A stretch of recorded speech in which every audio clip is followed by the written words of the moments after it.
black, y'all, and I'm black, y'all, and I'm black, y'all, and I'm blacker than black, and I'm black, y'all. I'm blickety black, blacker than black, black, I'm blacker than black, yo, because I'm black and I'm back. Yo, I'm black and I'm black, y'all, and I'm blacker than black, and I'm black, y'all, and I'm black, y'all, and I'm black, y'all.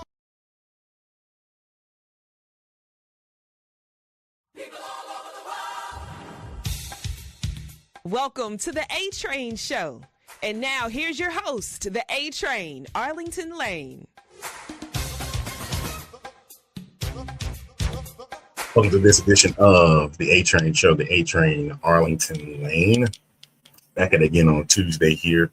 Catch us on YouTube, catch us on Facebook, catch us on Twitter. Coming up on the show, we really have a black quarterback problem going on right now.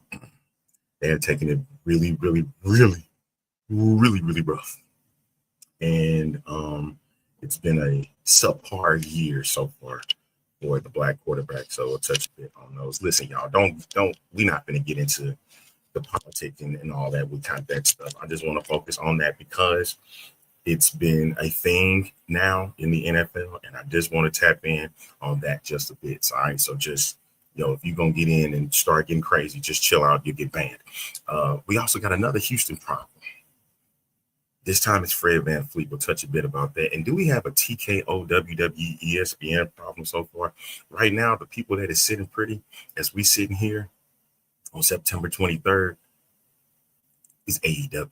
All right, so, hey, we're going to step aside for a quick minute, get everything together. We'll come right back with more of the A-Train Show right after this.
Welcome to this edition of the A Train Show. Welcome back. I'm getting the groove in with the Aaron Glenn Shuffle, ladies and gentlemen. That's something that I just enjoy seeing with Aaron Glenn. I understand that they lost on yesterday, but I think that's one of the coolest things I've been seeing all year so far with in the league. So shout out to Aaron Glenn. I'm gonna start doing the Aaron Glenn Shuffle from now on. Yeah, I'm gonna try that sucker out.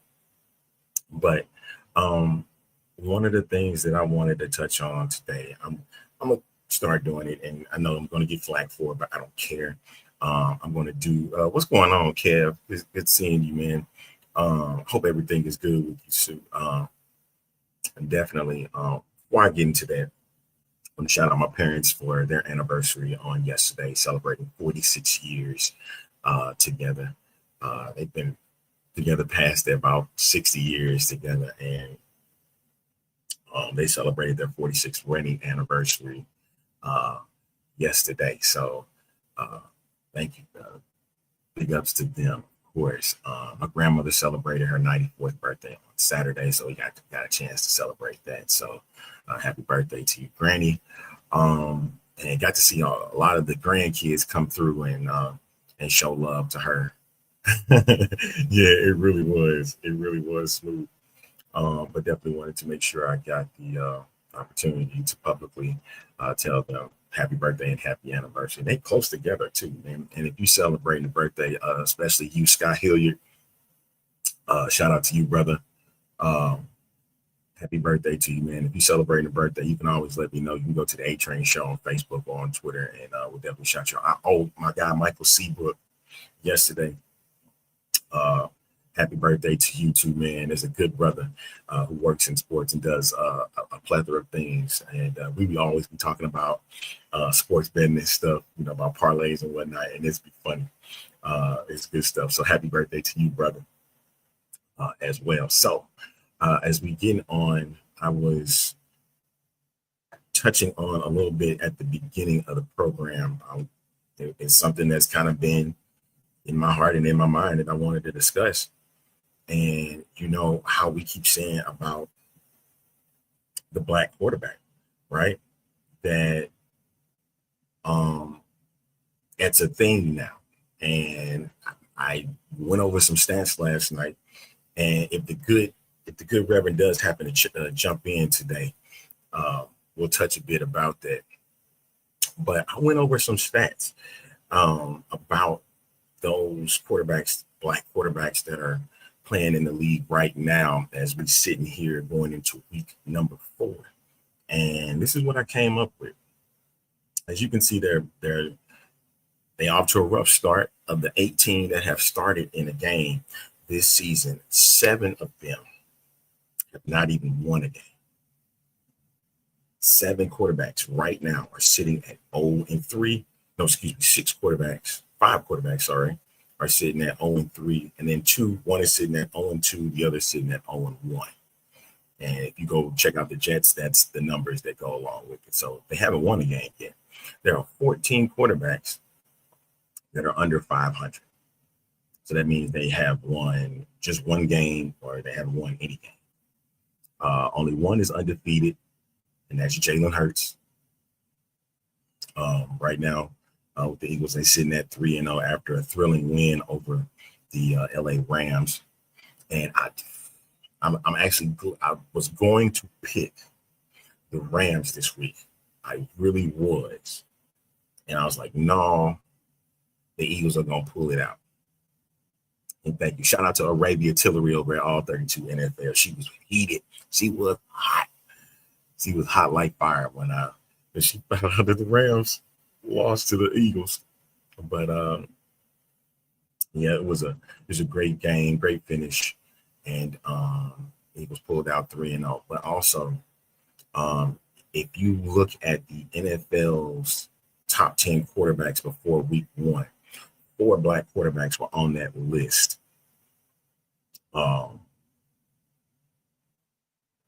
start the year, I think it was Mahomes, Lamar Jackson, CJ Stroud, and Jaden Daniels. That was the top 10. There's 4 of them in the top 10. And their record currently sits at 4-8, with Jaden Daniels having the only winning record on that list. Now, I get it. It's just week 3. It's still early in the season. We haven't gone through a quarter of the season yet. But it's getting looked at as, yeah, that's also true, sir. That's also very true that a lot of blocked field goals yesterday. It was a wild weekend for the NFL when it came to those. And my thing is, with these quarterbacks, are they under a lot of pressure? What's the situation looking like for these guys? I think it was Spencer Rattler in New Orleans. He's off to an 0-3 start. And they were really looking at bouncing around and changing it up. And it just hasn't worked out for them. The same that goes with Michael Penix in Atlanta. And some really believe that if he doesn't turn around in the next week or so, it's going to be bad. I feel bad. Russell Wilson getting benched. And the situation with Russ is, I think he's 39 or he's 40 now. And Father Time does not play fair. Okay? Father Time do not play fair.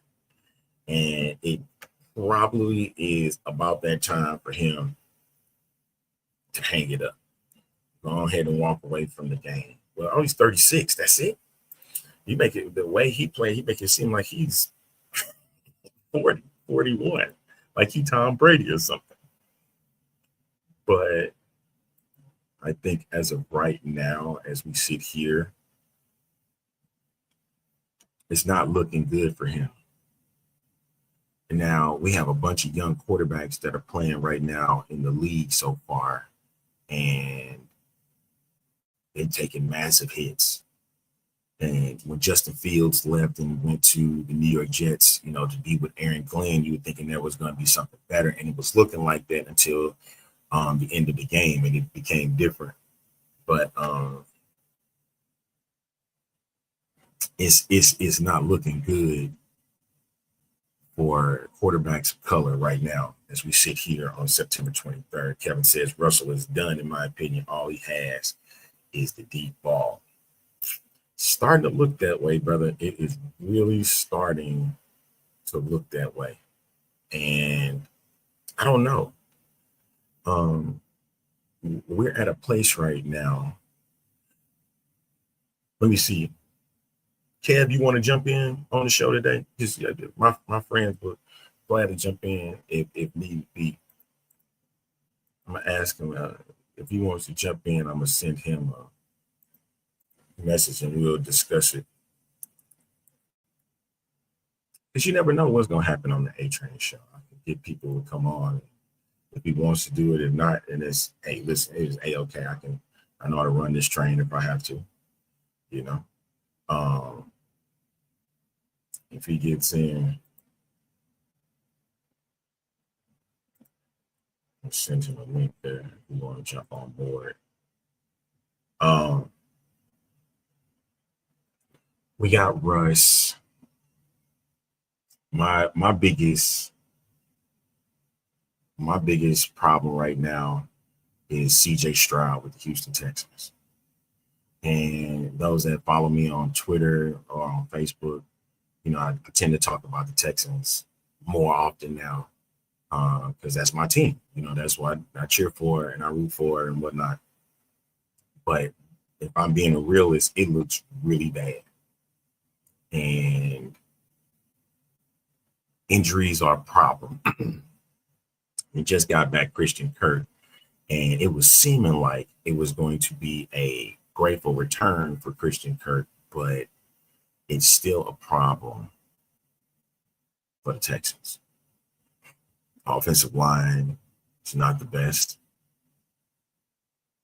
right? Their offensive play, it's hard for it seems like it's hard for Stroud to get the ball to Nico Collins because right now he's the only weapon. Well, again, like I said, he just got Christian Kirk back. So it's about implementing them in the system. You might need to start utilizing Jalen Noel just a little bit more. Finding ways to utilize Woody Marks in the offense. It's like you have the tangibles, and even though you don't have an offensive line, somehow CJ likes to get out of the pocket. He likes to get out of the pocket and move. So we'll see how that one plays out as we're getting into the season. They're sitting at 0-3, and this was a team that was getting looked at the beginning.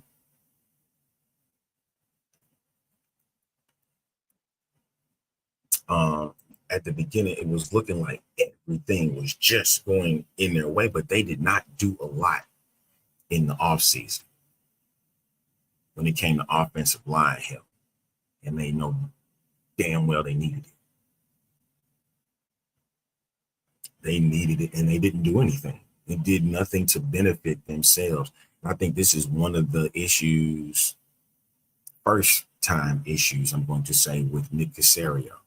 When you let go and traded Laramie Tunsil, got rid of Shaq Mason, what were you going to do? And then you had Blake Fisher yesterday as an inactive. So what's going on?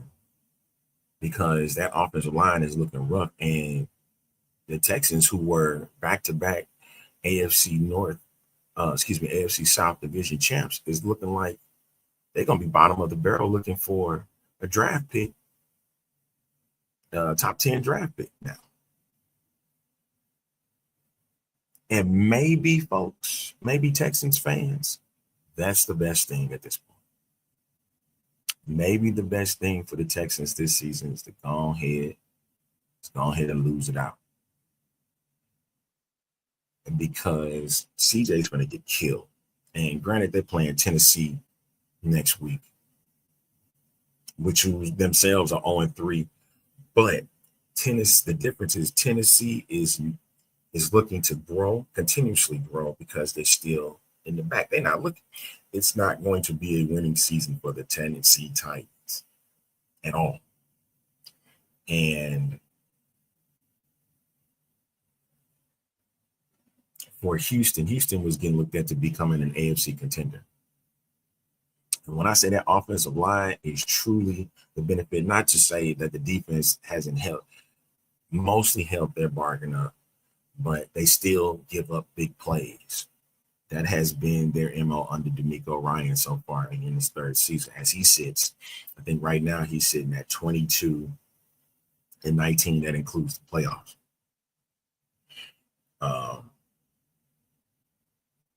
And he is, if I'm not mistaken, he's 20-17 in the regular season. So yeah, there's that.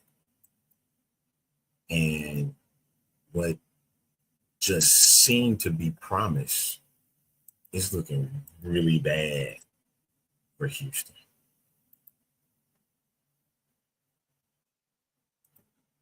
It's looking really bad. Boy, so many people, if they politicking right now in sports, so many people are mad at Michael Wilbon right now about his comments he said about Bruce Pearl yesterday's partner interruption. Call it what you will. But for the situation in Houston, man, what is it going to take? They're saying Nick Colley is not the man for the job. Tight ends coach that's now offensive coordinator. He was a passing game coordinator with the team, with the Rams last season. They're looking like could Gerard Johnson be the answer instead, because he's the current quarterback's coach. If you want my opinion with it, I would not have minded if they would have kept Pep Hamilton. I really wish DeMeco Ryans would have really looked at. I know Bobby Slowick was his boy. Bobby was his boy, man. And he was going to be there next to him. I mean, Bobby Sloyd right now sitting there is laughing his ass off.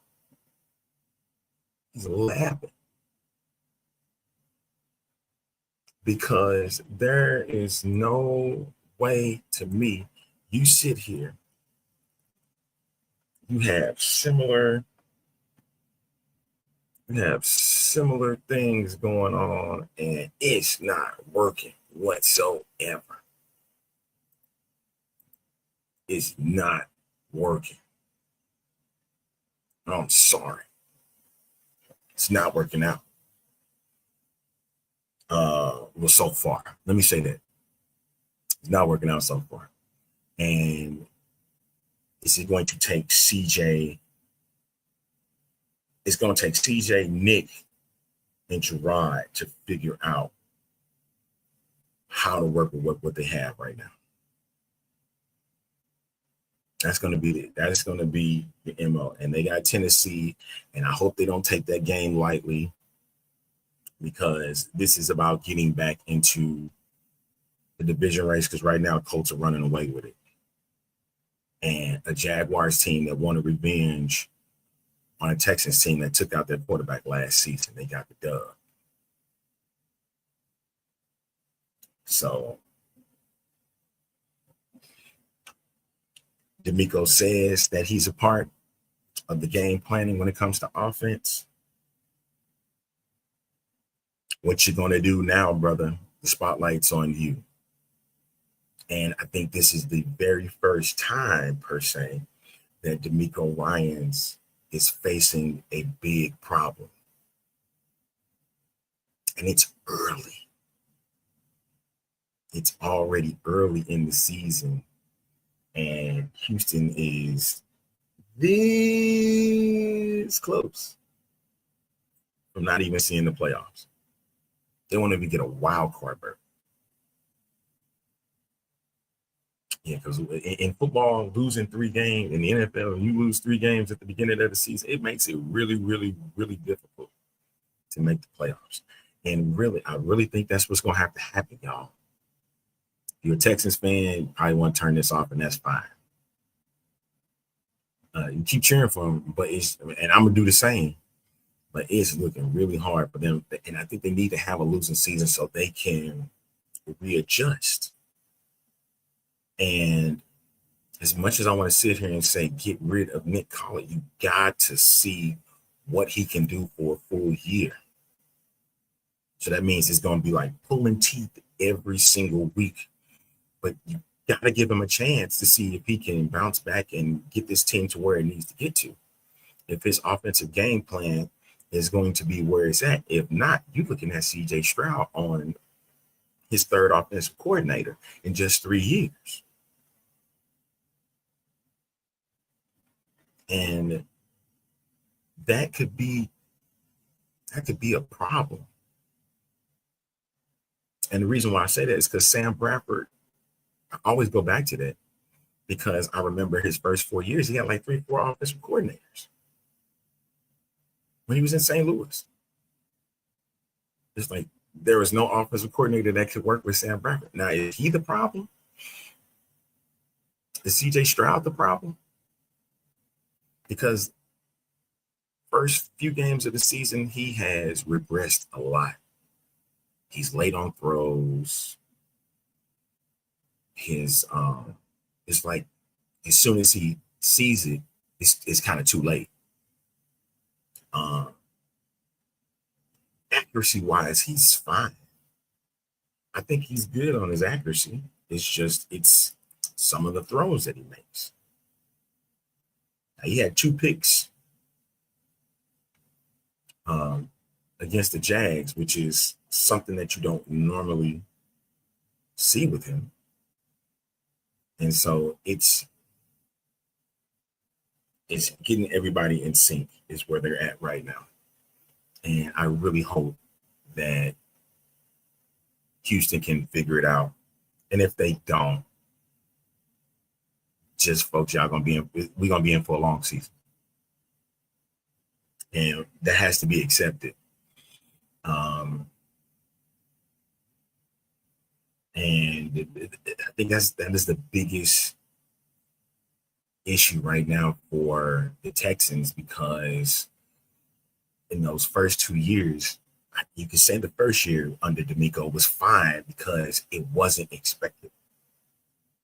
Right. So then you jump off to the second year, you win and get Joe Mixon. And granted, you still don't have a majority of your core players with this squad. You're starting to get them back. So it becomes more difficult. And that's been their curse, is that the Texans have mounted with injury after injury after injury after injury. And just seems like when everything comes together, it all kind of falls apart again. And it's like they could never get over that hump.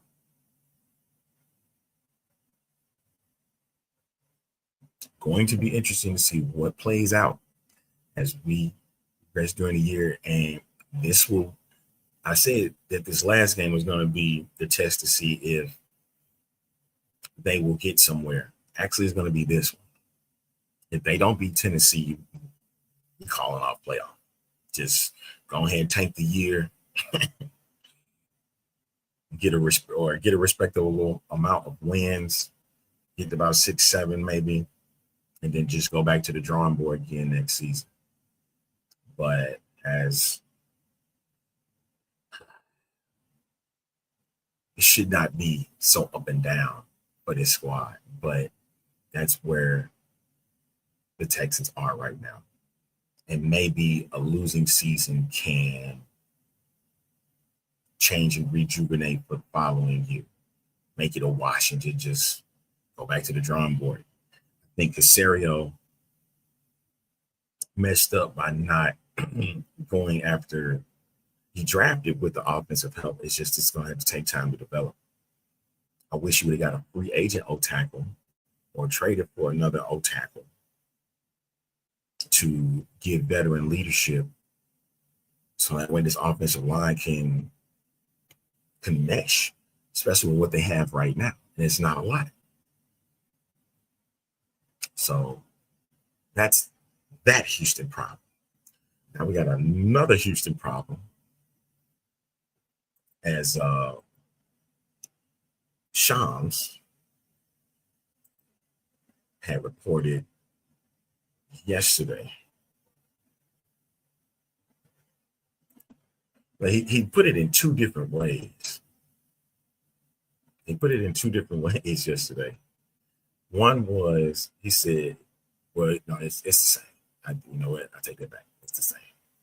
And he reported yesterday that Fred VanVleet may miss the entire season due to a torn ACL. And that is just bad. They went and got traded for Kevin Durant. And now they lose Fred VanVleet. Now, here's my thing with that. I get it. You wanted to get veterans on this squad to attempt to push you over into Western Conference Finals conversations and potentially NBA Finals conversations. And now that has taken a hit. It's taken a hit, and seeing if that's going to, what does Houston do now at this point? I do believe that you need a point guard. You need a solid point guard. Don't have to have an all-star point guard, but just somebody that can run the offense and to be able to get the ball in the necessary hands. In this case, would be Kevin Durant, right? So this really sucks, man, because I'm really cheering for Houston to do well this year. Like that's my thing. I have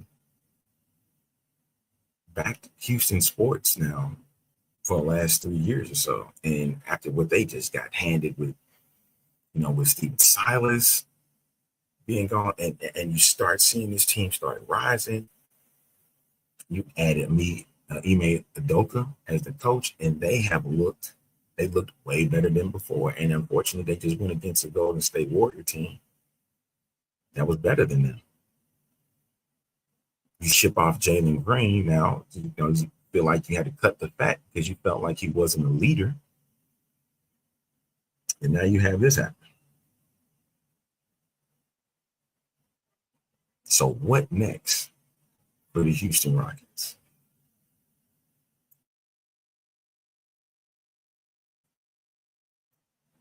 That's the key thing here. A name like Drew Holiday came into play.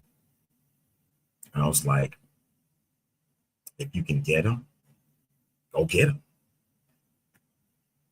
Like, you need a solid guard here. And they got their opening matchup against the Oklahoma City Thunder to open the season. And you're definitely going to look like you're going to be without a point guard at this point. All right. Step aside for just a second. Come right back and we'll talk about TKO, WWE, and ESPN, and they all have a problem right now on their hands after what was witnessed on Saturday with WrestlePalooza. So I'll come right back in just a moment. And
it's so hard to say goodbye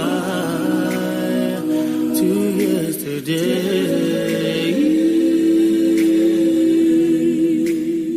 back on this edition of the A-Train Show, the A-Train Arlington Lane. Some sad news in the football world. Today we lost former running back Rudy Johnson. Rudy Johnson that used to play for the Cincinnati Bengals. He passed away at the age of 45. Currently, right now, no reports on what transpired to this, but and the news that came from TMZ had made the initial report. I remember Rudy Johnson with the Bengals. He was a part, I think he had a 1,000-yard season with them. And he was one of those guys that was looking like he was going to become one of Cincinnati's great running backs. As a matter of fact, had 3 seasons over 1,000 yards. Had a career high in 2004, and 2005 at 1458. He ran for almost 6,000 yards in his career. remember playing him on Madden, and he was tough to stop. Because he was one of those bruising running backs that took the ball, carried a lot. I think he had like back-to-back years. He had over 350 carries. Because that's really what the Bengals had at the time. And I think right around this period is when Carson Palmer had came in as quarterback for the Cincinnati Bengals, and I think it was John Kitna back there too. So they had something special back there. And it says here he felt like he died by suicide. So thoughts go out to his family at this time. And Rudy was a great running back for Cincinnati. I can't help but deny that for them.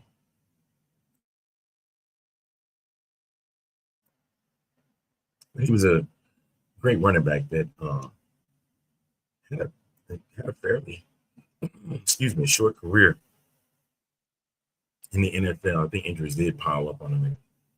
He never was the same anymore. But yeah, and Rudy Johnson did today at the age of 45. And again, I'll go out to his family during this period of grief and sorrow. All right, let's move on over. We'll move on over to WWE. And we'll close it out with this. So here we have, and we talked about it on last week's show. 1 second. I'm having a whole throat problem right now. I don't know what the deal is.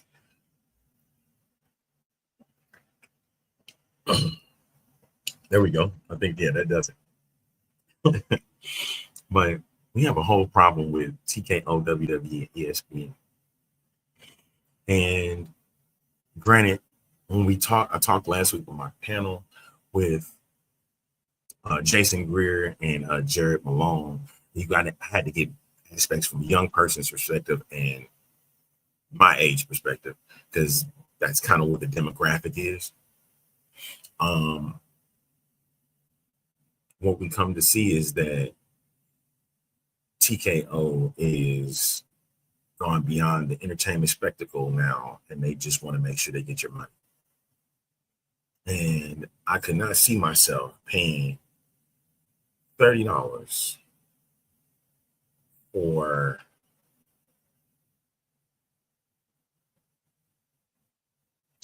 a pay-per-view that didn't live to his expectations. It really seemed like there are times that some of this stuff just was thrown together just to get the people to come out.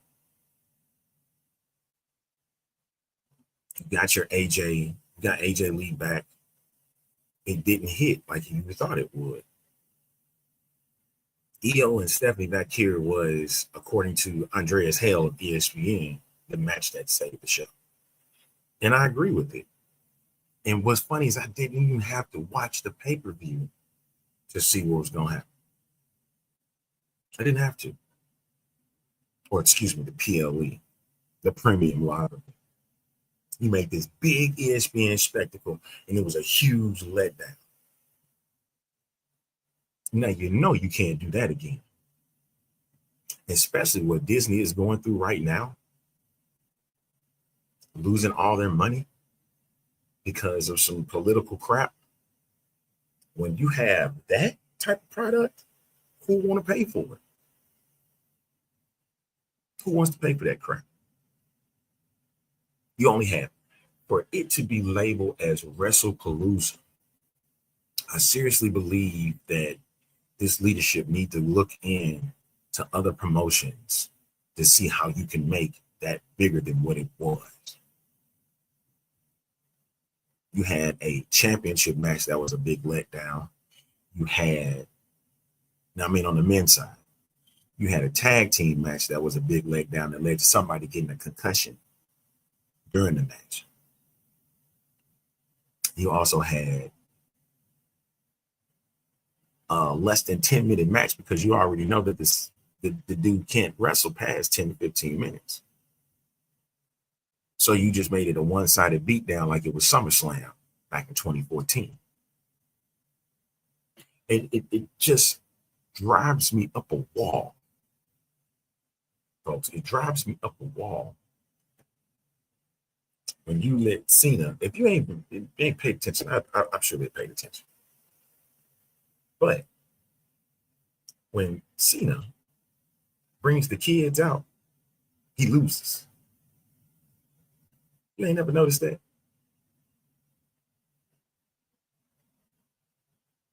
When he brings the kids out, they lose. And I get it. Cena is about the kids, as he should be about the kids. Ain't nothing wrong with Cena and the kids. The thing is, he just loses every time with Cena and the kids. Get mad at me all you want.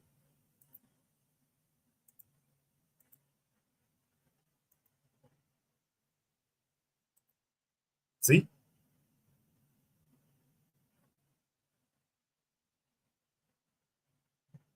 Oh, it's for the kids. It's for the kids. It's for the kids. Every time he get the kids out, he loses. He did that at WrestleMania. Austin Theory. He lost. He did this at WrestlePalooza. Brock Lesnar. He lost. Hey, and did you see something in that picture? Did you see something that I saw in that picture? Okay. And be like, what is it? I ain't see none of us there. We like Cena too. We couldn't be a part of that. Leave that at like as he may. We'll leave that alone. But I'm still have an issue with this whole thing with the money, the finances. Like, do you want people to come out and enjoy what you have to offer? Because you just sat here. You had Stephanie McMahon being inducted into the Hall of Fame. Okay, cool. Sure thing, boss. It's becoming more of a joke than it is something worth being a part of, because you're so money hungry. It just amazes me. Okay, so they announced WrestleMania Vegas for next year, right? And then the following year, they're in Saudi Arabia. So, any Americans going over to Saudi Arabia to go check out WrestleMania? Here are the prices. This is via WrestleOps.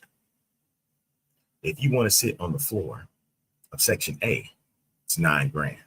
If you want to sit on the floor of Section B, it's almost $4,000. You want to sit at Section 101, it's $2,200. Then you have your 100 level, your 200 level, your 300 level, and your 400 level. And that's via PW Insiders or Pro Wrestling Insider. But this is through WrestleOps, and they showcased the tickets for next year. And that is not even including the Ticketmaster fees. Are you going to Mania next season? Or next year? Are you going? I always want to call it season because it always feels like a WrestleMania season and stuff. But it's just like, you want me. How can you make this show better than you did last year? Because honestly, WrestleMania 41 was a letdown. How could you enjoy WrestleMania when it had the card that it had?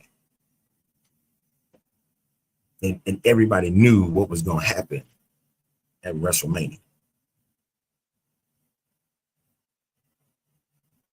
So who's the person? Who is the group that has a problem? Is it TKO? Is it WWE? Or is it ESPN? We need to find a solution here.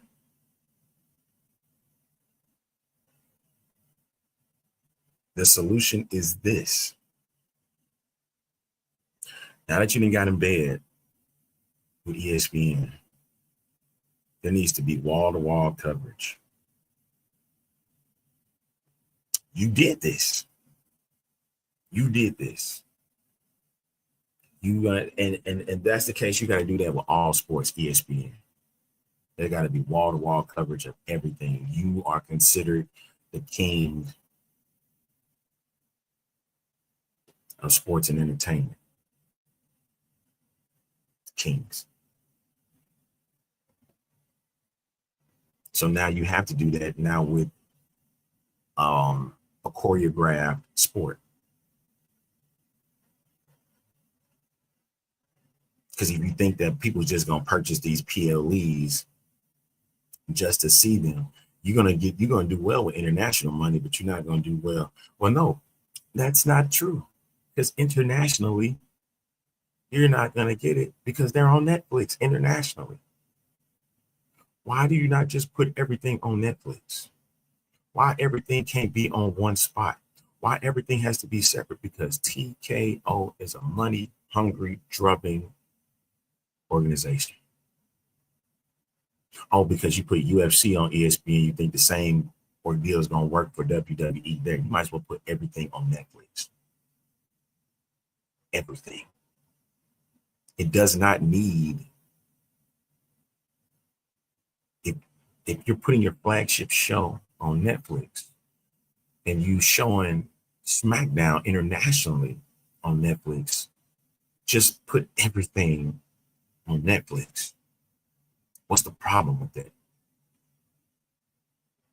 You could put all your PLEs on Netflix, but did Netflix tell you that you can't put everything on there? Because something is missing, and I'm trying to find a solution to work this out. TKO is mostly working with ESPN because of the UFC. So now they want to put that ring sport on there, and then you put this choreographed ring sport, say, hey, we got a dynamic duo that you can watch your PLEs from on ESPN. When you in return said, hey, we got our choreographed sport on Netflix that's being showcased around the world and even in the States. You show Raw internationally and statewide on Netflix. Then you know SmackDown just internationally. Then when you do PLEs, you decide internationally, we're going to put them all on Netflix. So my question becomes, when we get to Saudi Arabia, and ESPN has to go out there, an American network. I just want y'all to see the logic with this. You're putting that American network out there in Saudi. Will they be welcomed? Well, these cats would even want to go.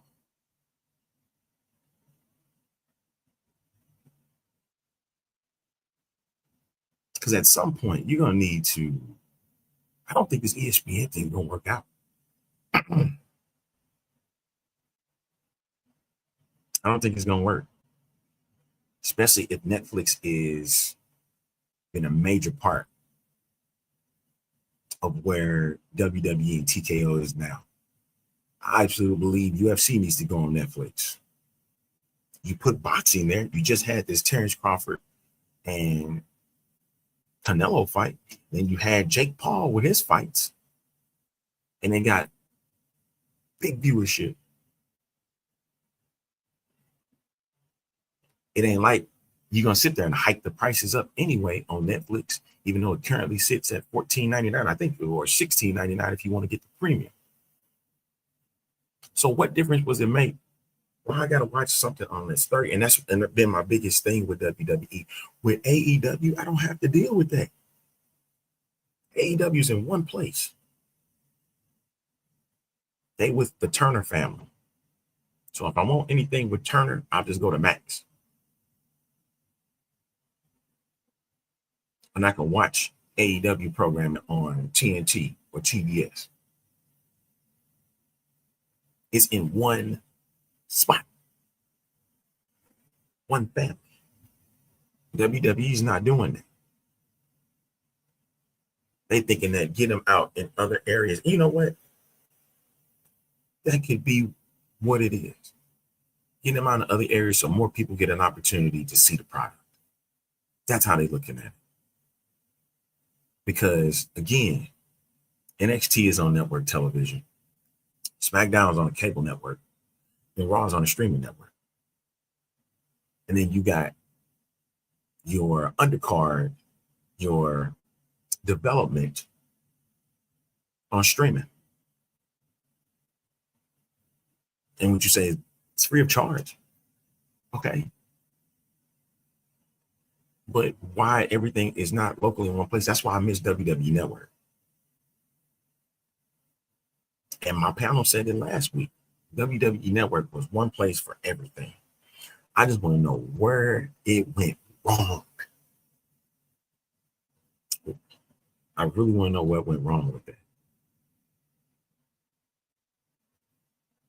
And we'll find out how,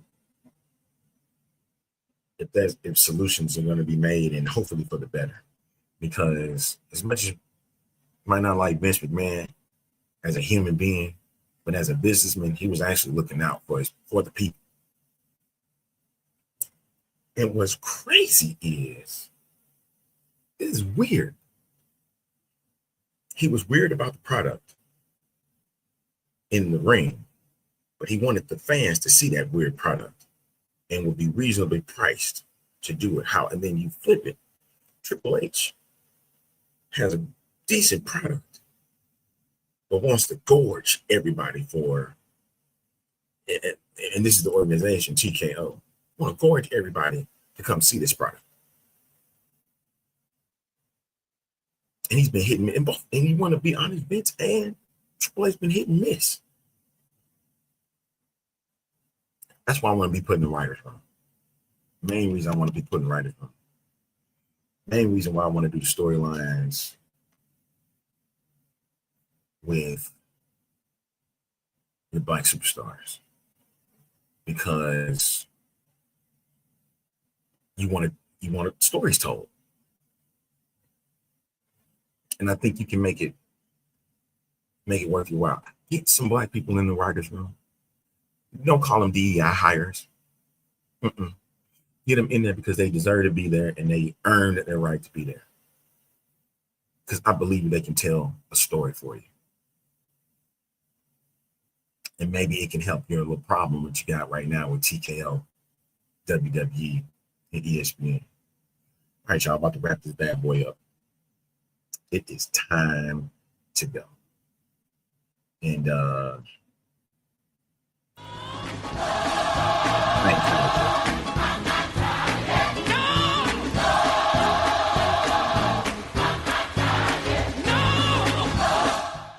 thank you to everybody that tuned into the show today, and catch you next time. It's on Thursday, and we'll go over the NFL picks. We'll talk about what happened on WWE shows, AEW shows, and all that, and see what can be done for Houston. All right, so y'all come back in on next time. Next time. No, that ain't. Right, I ain't tired yet, but I gotta get up out of here. So catch y'all again for another edition of the A-Train Show. Facebook, Twitter, YouTube, do that. All right, see y'all on Thursday.